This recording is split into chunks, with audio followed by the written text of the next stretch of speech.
Students, मैं अंजलि पयाल स्वागत करती हूँ आपका आईसीटी वर्चुअल क्लासरूम देहरादून से। कैसे हैं आप सब लोग? उम्मीद करती हूँ आप सब लोग अच्छे होंगे और अपनी लाइफ में बहुत बेहतर कुछ कर रहे होंगे।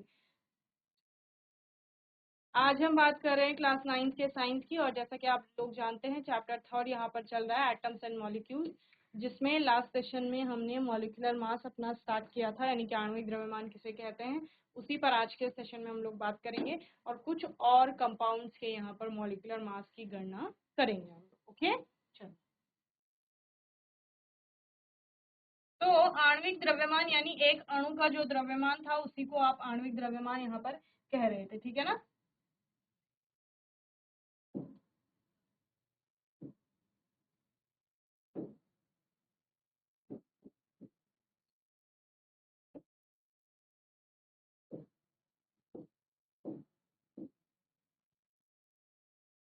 मास ऑफ अ मॉलिक्यूल, ठीक है ना। इसी को आपका क्या कहा जा रहा है? मॉलिक्यूलर मास कहा जा रहा है। चलिए, तो किसी भी जब कंपाउंड की आप बात कर रहे हैं, उस कंपाउंड के एक मॉलिक्यूल का जो मास है वो उसका मॉलिक्यूलर मास है, ठीक है ना। अब एक मॉलिक्यूल में कितने एटम प्रेजेंट है, जितने एटम प्रेजेंट होंगे उन सभी एटम के एटॉमिक मास का हम लोग टोटल कर देते हैं यहाँ पर, ठीक है ना। तो कुछ कंपाउंड मैंने होमवर्क में आपको दिए थे, उनके आपको मॉलिक्यूलर मास निकालने थे। उनमें से एक था CH4, जिसको आप मीथेन भी कहते हैं। मीथेन में क्या है? एक कार्बन है और 4 आपके हाइड्रोजन है, ठीक है ना। क्या है? एक कार्बन है और 4 हाइड्रोजन है। तो देखो, अगर हम मॉलिक्यूलर मास की बात करें, mm of molecular mass of CH4, तो एटॉमिक मास ऑफ कार्बन क्या आ जाएगा? Atomic mass of carbon plus atomic mass of hydrogen into number of atoms of hydrogen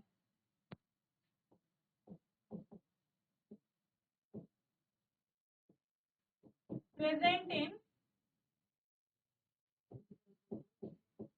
a molecule. यानी क्या समझे? देखो, जो कार्बन का आपका एटॉमिक मास है उसमें आपको प्लस करना है हाइड्रोजन के एटॉमिक मास को, लेकिन यहाँ पर हाइड्रोजन के कितने एटम है उसको मल्टीप्लाई कर देना उससे। समझ रहे हो? एटॉमिक मास ऑफ हाइड्रोजन जो है यहाँ पर, एटॉमिक मास ऑफ हाइड्रोजन जो है उसको number of atoms of hydrogen से आपको मल्टीप्लाई करना है। समझिए, कार्बन का एटॉमिक मास आपका आता है 12 plus atomic mass of hydrogen अपने लास्ट सेशन में देखा था 1। अब number of atoms of hydrogen कितने हैं यहाँ पर? 4 है, ठीक है।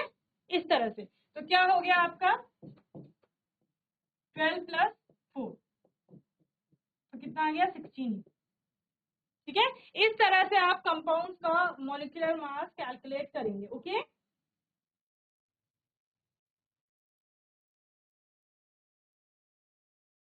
बोलो, समझ आया?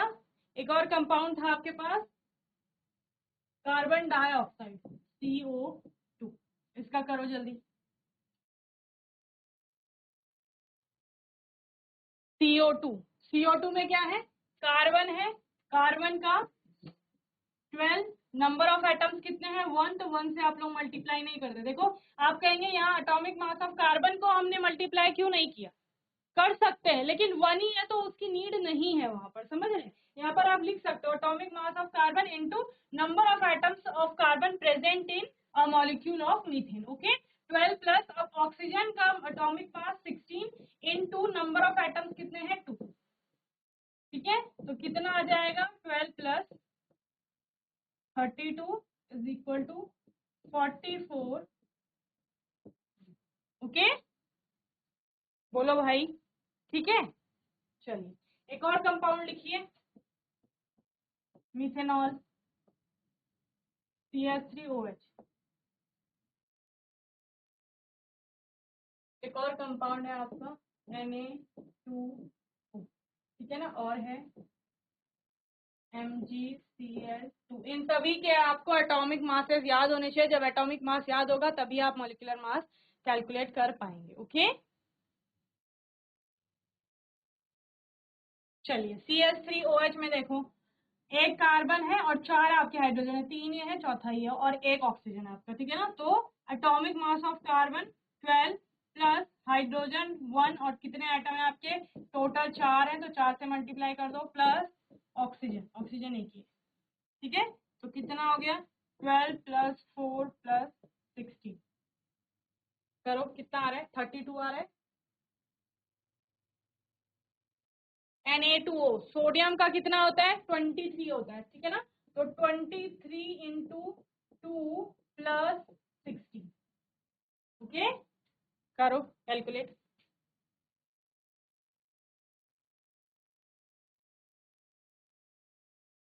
23 इंटू 2 46, 46 और 10 56, 62 आ जाएगा, ठीक है ना।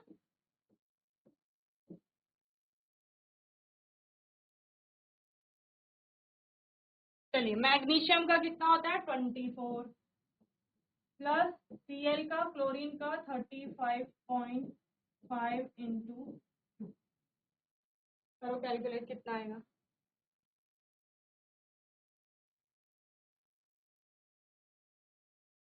चलिए नेक्स्ट है Na2CO3, करो। दूसरा है NaNO3,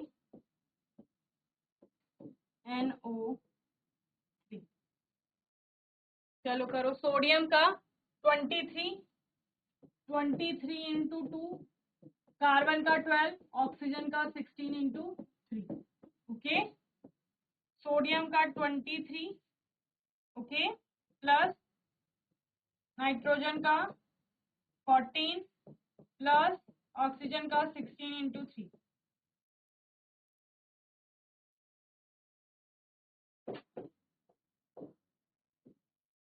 106U, ओके।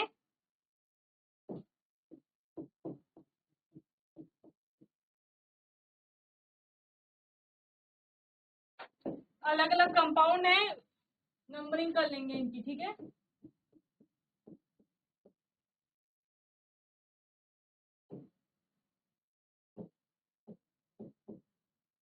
H2CO3 और MgSO4,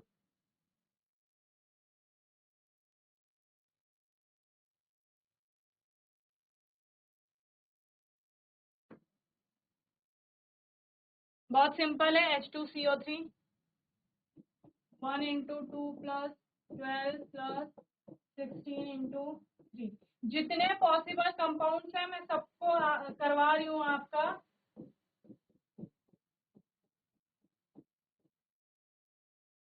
फिर आपको मौका नहीं मिलता बोलने का कि मैम ये तो करवाया ही नहीं था। मैंने आपको बोला है कि जो नंबर ऑफ एटम्स जिनमें 1 होंगे उसको आप लोग बताएंगे नहीं, ठीक, यानी लिखने की आवश्यकता नहीं है। अगर आपको लिखना है तो आप लिख सकते हैं, लेकिन 24 को 1 से मल्टीप्लाई करोगे तो कितना आएगा, 24 ही आएगा। इसी तरह 32 को 1 से मल्टीप्लाई करेंगे तो 32 आएगा। जिस प्रकार यहाँ अगर 23 इंटू 1 होता तो 23 ही आता, 14 इंटू 1 होता तो 14 ही आता, है ना।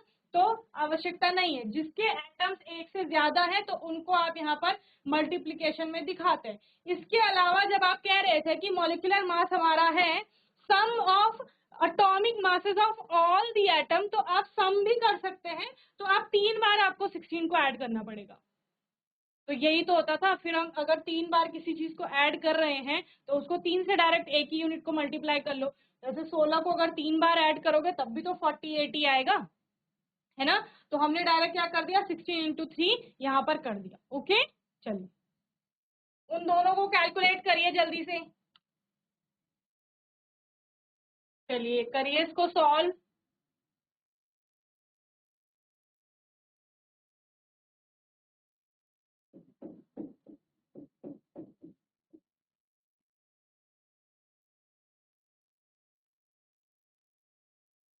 जिस भी यूनिट में आपका एटॉमिक मास होगा उसी यूनिट में आपका मॉलिक्यूलर मास भी आ जाएगा ना। ये तो बहुत सिंपल सी बात है।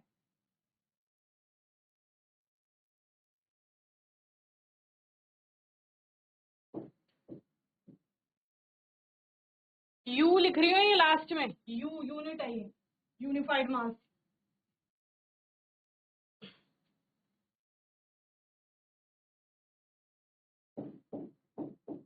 NH2CO NH2, यूरिया है ये कंपाउंड आपका, ठीक है।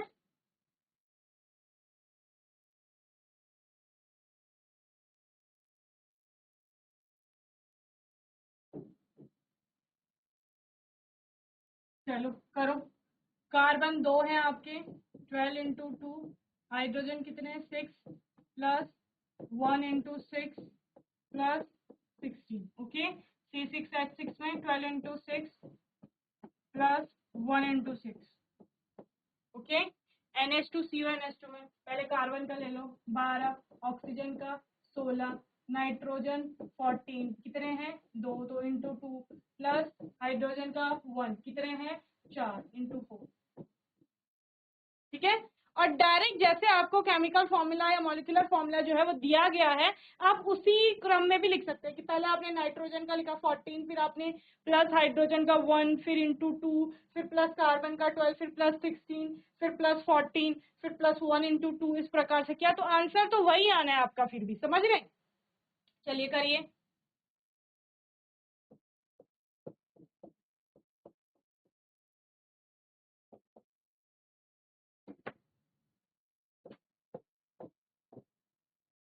चलिए इसको आगे आप लोग कैलकुलेट कर लेंगे, इसको भी और इसको भी, और होमवर्क में आप लोग करके लाएंगे molecular formula of C6H12O6 H2O2, ठीक है ना।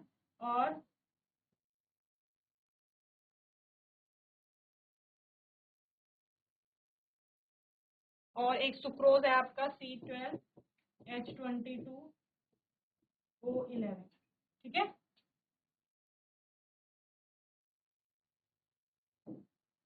एक और कंपाउंड लिख लो NH3NH4CH, ठीक है ना। इन सभी कंपाउंड के क्या निकालने हैं, मॉलिक्यूलर मास आपको कैलकुलेट करने हैं, ठीक है।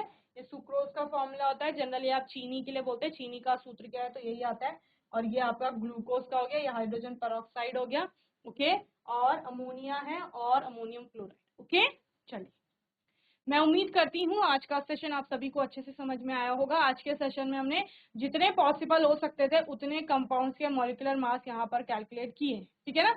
आने वाले सेशन में आपको क्या करना है, मॉलिक्यूलर मास और एक फॉर्मूला मास आपका आता है सूत्र इकाई द्रव्यमान, उसके बारे में हमें पढ़ना है। तो होमवर्क में आप एक बार उसको भी देख कर आएंगे। बाकी कोई भी डाउट होगा, क्वेश्चन होगा तो आने वाले सेशन में आप लोग पूछ लेंगे। और तब तक के लिए ICT वर्चुअल क्लासरूम से जुड़ने के लिए धन्यवाद।